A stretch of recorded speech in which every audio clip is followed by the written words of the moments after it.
أفرأيت الذي كفر بآياتنا وقال لأوتين مالا وولدا.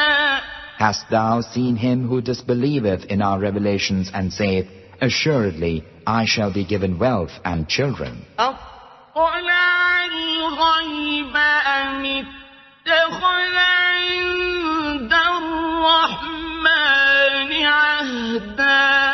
Hath he perused the unseen, or hath he made a pact with the Beneficent? بھلا تم نے اس شخص کو دیکھا جس نے ہماری آیتوں سے کفر کیا اور کہنے لگا کہ اگر میں ازسر نو زندہ ہوا بھی تو یہی مال اور اولاد مجھے وہاں ملے گا؟ کیا اس نے غیب کی خبر پالی ہے یا اللہ کے یہاں سے عہد لے لیا ہے؟ سامعین، اب آیتوں کی تفسیر سماعت کیجیے۔ عاص بن وائل کی سرکشی۔ خباب بن الارت رضی اللہ عنہ فرماتے ہیں، میں لوہار تھا اور میرا قرض عاص بن وائل مشرک کے ذمے کچھ تھا۔ میں اسے تقاضا کرنے کو گیا تو اس نے کہا، میں تو تیرا قرض اس وقت تک ادا نہ کروں گا جب تک کہ تو محمد صلی اللہ علیہ وسلم کی تابعداری سے نکل نہ جائے۔ میں نے کہا، میں تو یہ کفر اس وقت تک بھی نہیں کر سکتا کہ تو مر کر دوبارہ زندہ ہو۔ اس کافر عاص بن وائل نے کہا، بس تو پھر یہی رہی، جب میں مرنے کے بعد زندہ ہوں گا تو ضرور مجھے میرا مال اور میری اولاد بھی ملے گی، وہیں تیرا قرض بھی ادا کر دوں گا، تو آ جانا۔ اس پر یہ آیت اتری۔ یہ روایت بخاری، مسلم نے سنن ترمذی وغیرہ کی ہے۔ بخاری کی دوسری روایت میں ہے کہ میں نے مکے میں اس کی تلوار بنائی تھی، اس کی اجرت میری ادھار تھی۔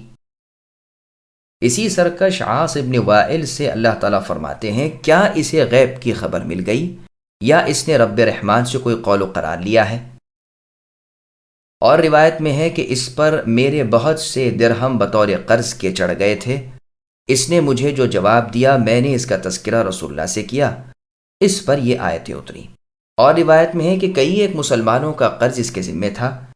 ان کے تقاضوں پر اس نے کہا کہ کیا تمہارے دین میں یہ نہیں کہ جنت میں سونا چاندی، ریشم، پھل پھول وغیرہ ہوں گے؟ ہم نے کہا ہاں ہے۔ تو کہا بس تو یہ چیزیں مجھے ضرور ملیں گی، میں وہیں تم سب کو دے دوں گا۔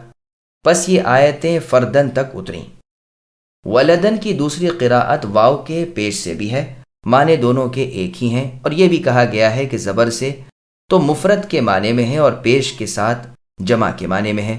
قیس قبیلے کی یہی لغت ہے، واللہ اعلم۔ اس مغرور عاص بن وائل مشرک کو جواب ملتا ہے کہ کیا اسے غیب پر اطلاع ہے، اسے آخرت کے اپنے انجام کی خبر ہے جو یہ قسمیں کھا کر کہہ رہا ہے، یا اس نے اللہ تعالیٰ سے کوئی قول و قرار، عہد و پیمان لیا ہے، یا اس نے اللہ تعالیٰ کی توحید مان لی ہے کہ اس کی وجہ سے اسے دخول جنت کا یقین ہو۔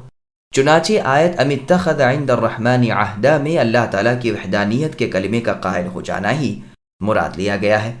پھر اس کے کلام کی تاکید کے ساتھ نفی کی جاتی ہے اور اس کے خلاف مؤکد بیان ہو رہا ہے کہ اس کا یہ غرور کا کلمہ بھی ہمارے ہاں لکھا جا چکا ہے، اس کا کفر بھی ہم پر روشن ہے، اور آخرت میں تو اس کے لیے عذاب ہی عذاب ہے جو ہر وقت بڑھتا رہے گا۔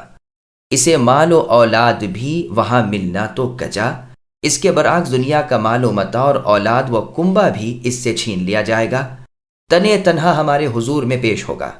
ابن مسعود رضی اللہ عنہ کی قراءت میں وَنَرِثُهُ مَا عِندَهُ ہے، اس کی جمع جتھا اور اس کے عمل ہمارے قبضے میں ہے، یہ تو خالی ہاتھ سب کچھ چھوڑ چھاڑ ہمارے سامنے پیش ہوگا۔